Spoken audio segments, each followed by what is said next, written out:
Indahnya Yogyakarta buat hidupku berwarna, terbuai asmara, ku nikmati cinta,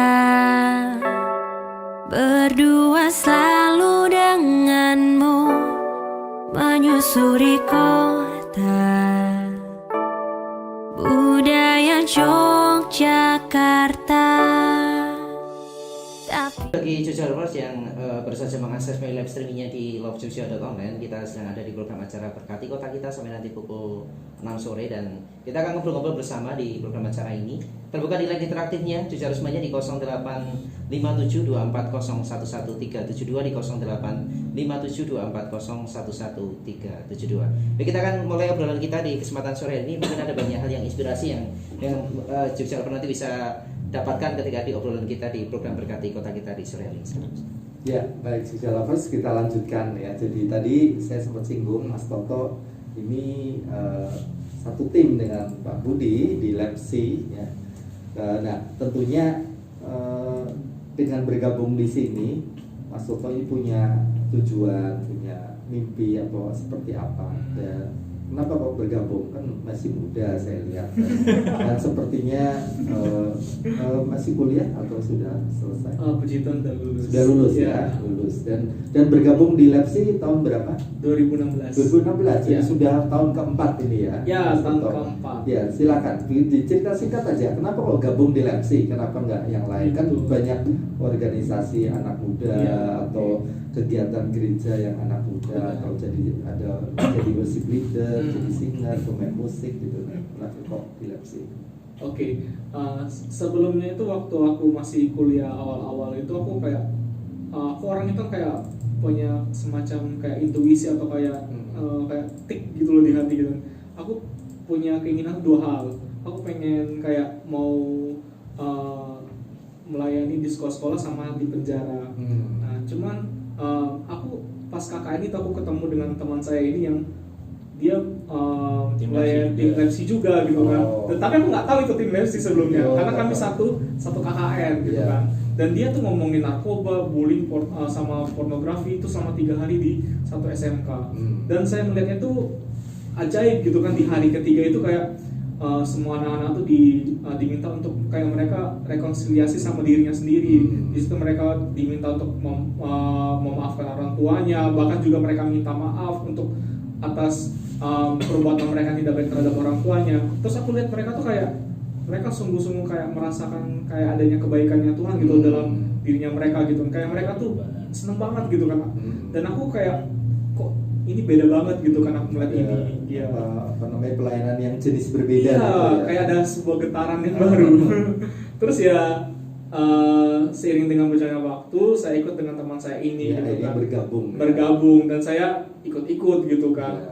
Dan semakin seiring dengan berjalannya waktu, saya ngikut beberapa kali Lepsi ke sekolah-sekolah.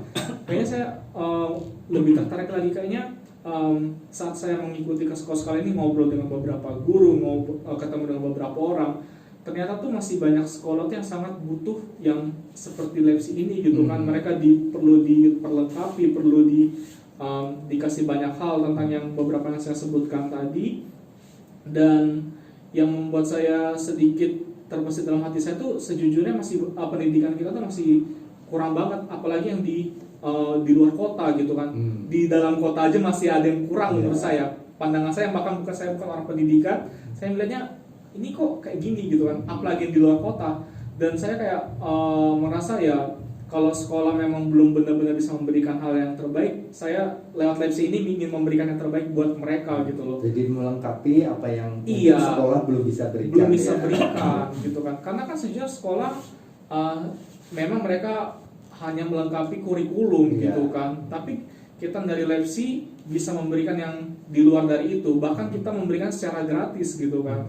Kita memang punya hati untuk menolong mereka, untuk memperlengkapi mereka supaya mereka menjadi pribadi yang lebih baik daripada sebelumnya. Ya.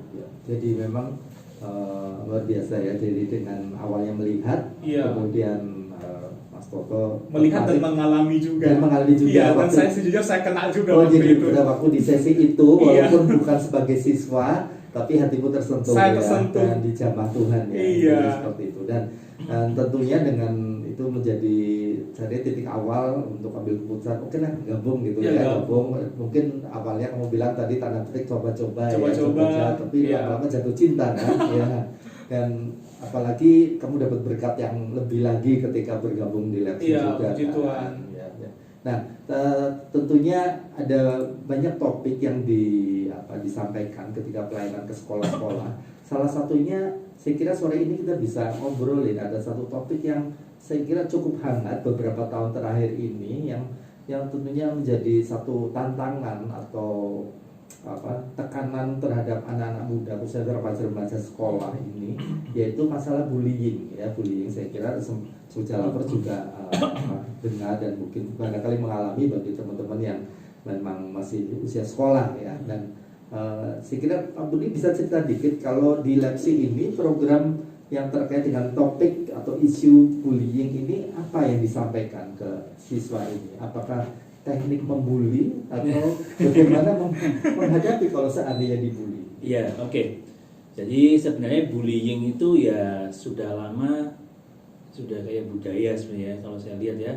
Pada waktu zaman saya sekolah juga sudah dibully sebenarnya. Cuman mungkin tidak tidak terekspos ya. Dan istilahnya berbeda mungkin Ya, ya. tidak ada definisinya. Tidak ada definisinya dan waktu belum terekspos. Tidak terekspos, ya. Seingat saya di Indonesia mulai konsen tuh terekspos tuh ketika ada pelecehan seksual ya. Jadi di anak-anak bullying yang waktu di sekolah internasional Jakarta International School gitu ya. Itu barulah terekspos dan rupanya laporan dari berbagai kota menunjukkan bullying yang sangat banyak.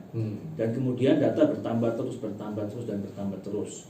Dan bullyingnya sudah tidak hanya kata-kata, tidak hanya fisik ya, tapi juga sudah sekarang kan sudah sosial, media sosial atau cyberbullying ya. Dan itu rupanya menjadi tekanan yang sangat hebat buat anak-anak ya. Mungkin kita nggak kebayang, tapi ketika kami ke sekolah dan mendengar cerita mereka itu tekanan itu sangat hebat. Misalkan lewat cyberbullying, misalkan fotonya lagi tidur lalu disebarin gitu ya. Itu buat mereka tuh aib banget ya, dan malu banget ya. Terus kemudian walaupun tidur biasa ya, pakai baju ya. Ya pakai baju, tapi kan diambil foto-foto yang ini ya, lagi mangap atau itu dianggap itu bullying ya, walaupun dia seringkali orang bilang wah lucu-lucuan. Ya, nah ini jadi kita mesti, pada waktu kita ke sekolah kita memberikan definisinya, jadi supaya anak-anak tahu mana yang guyonan biasa dan yang disebut bully. Ya. Nah jadi kita tekankan yang disebut bully ini juga guru-guru juga harus tahu. Jadi kita berharap guru waktu itu juga hadir gitu ya. Hadir di kelas. Yang disebut bully itu adalah tindakan dari pihak yang merasa lebih kuat kepada yang lebih lemah ya, dengan tujuan memang menyakiti atau menyiksa gitu ya. Dan itu dilakukan berulang-ulang. Jadi ada beberapa poin-poinnya ya. Yang kuat ke yang lemah ya terus berulang-ulang dengan tujuan menyakiti. Dan menyakitinya fisik dan mental juga ya. Dua-duanya Dua-duanya semua ya. Ya dua-duanya. Jadi jadi poin-poin itu yang mesti diingat dulu. Jadi kalau misalnya temennya cuma bilang cuma sepintas misalkan sepintas doang lalu dia sebutin kata binatang lah ya. Iya, Babi atau apa gitu. Ya. Tapi cuma sepintas. Itu nggak bisa kita sebut sebagai bullying. Jadi jangan sampai kalau cuma temennya ngomong sekali lalu kita laporin gitu loh. Itu juga salah juga. Tapi jika itu sudah terbukti berulang-ulang dan sudah menyiksa. Jadi si anak ini sudah tersiksa. Ya. Nah, siksaan buat si anak ini bentuknya bisa jadi dia malas sekolah. Ya, lalu menghindari kegiatan tertentu bisa. Lalu dengan menurunnya nilai-nilai, lalu ditemukannya barang-barang yang sobek, yang ditemukan tubuh memar, itu sudah tanda-tanda siksaan-siksaan. Nah, itu yang baru kita sebut sebagai bullying. Jadi berhubungan erat dengan pelecehan ya. Pelecehan, ya. Nah, terus juga kita mesti tahu pada waktu kita ke sekolah, kita tim Lepsi harus tahu juga bahwa di kelas itu pasti ada bullying. Nggak mungkin enggak. Ya. Semua kayaknya nggak ada deh sekolah yang tanpa bullying, itu susah dicari gitu loh ya. Pasti ada ejek-ejekan, pelecehan, lalu termasuk sekelompok anak yang menghindari anak tertentu kan Iya. ada. Pokoknya kalau kita bikin kelompok jangan sama dia. Iya. Dia payah, dia rese. Kalau dia masuk bikin kita kalah, bikin susah. Hmm. Atau ini anak dari alien mana ya? Karena anak-anak yang dibully itu ada ciri-cirinya. Hmm. Salah satunya adalah juga antisosial. Jadi anak itu sendiri sulit bersosial. Iya. Semakin sulit bersosial, semakin Semakin dibully. dibully. Ya. Atau dia nggak bisa ikuti tren. Hmm. Ya, yang lainnya ngomongin ini otomotif misalkan ya kan kadang anak suka bicara otomotif padahal dia cuma dari info-info aja tapi ya dia nggak bisa ngomong ya nggak diajakin ya atau ngomongin artis dia nggak bisa ngomong ya katrok lah apalah gitu ya. Jadi gitu ya. Dan nah jadi kita mesti sadar di kelas itu ada si pembuli dan ada yang dibully. Jadi pada waktu kita menyampaikan materi, ini kan jadi nyasar dua-duanya.